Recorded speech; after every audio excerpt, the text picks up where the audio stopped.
සමහර අයගේ යෝනි මාර්ගය ඉඩ මදි නම් මොකද කරන්නේ? තව යෝනි මාර්ගයක් ගන්න.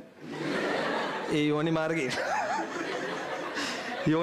ඉඩ මදි නම් මයම්මල කියන්න බලන්න මොකද කරන්නේ?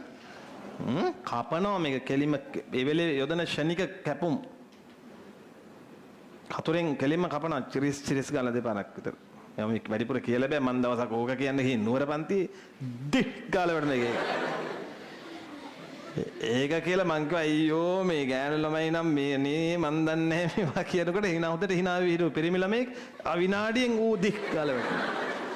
ඌ හොඳට hina වෙවි තිටි. දෙන්නයි. දැන් ප්‍රසූත වෙලත් නැහැ එහෙම උච්ච ගෑණියෙකුත් නැහැ කවුරුත් නැහැ. කියලා විතරයි. දැන් ඒ ඇත්ත කියන්නේ මේ නුවර මෙහෙත් තුනද මන් දන්නේ කොහොම හරි නුවර පන්ති වුණා උක සංසාරේ මම ඉතින් පළවෙනි ළමයා මේ එහෙම වුණේ සමහරට මේ වෙන්ටිලේෂන් අවුල් කියලා AC එකත් පොඩ්ඩක් 26ට දාන්න කියලා මං හිතුවේ එහෙම කියලා දෙවෙනි එක දොක් කාලේ වැටිච්ච ඉතින් ඒ හින්දා තමයි අර රජයේ ඉස්පිරිතාල වල ඒ කාලේ දැන් නම් කොහමද දන්නේ දැන් ඉස්සර නම් මේ ඔය ඩිලිවරි එක වෙලාවේ ස්වාමි පුරුෂයාට ළඟ ඉන්න දෙන්නේ නැහැ. ඇයි ඔක්කොටම කලින් පුරුෂයා සැකේන. දැන් ගෑණි ඉන්නවා කොහොම හරි මේක කාගෙන දත් මිටි කාගෙන අල්ලගෙන අර උඩුබෙඩිය අතට මෙලෝ රහක් නැහනේ. ඈ ඉන්නස් කෙනෙක් උඩ පවන් ගහනවා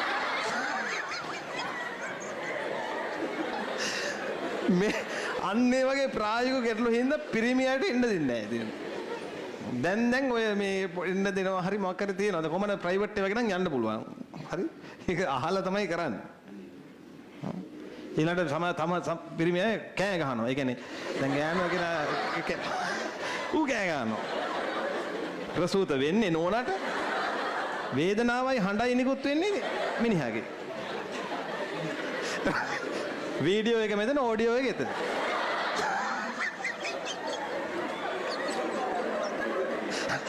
අර ජැක් දෙක තැන් දෙකට වැදිලා තියෙනවා ඔඩියෝ ජැක් එක වෙනම වීඩියෝ එක වෙනම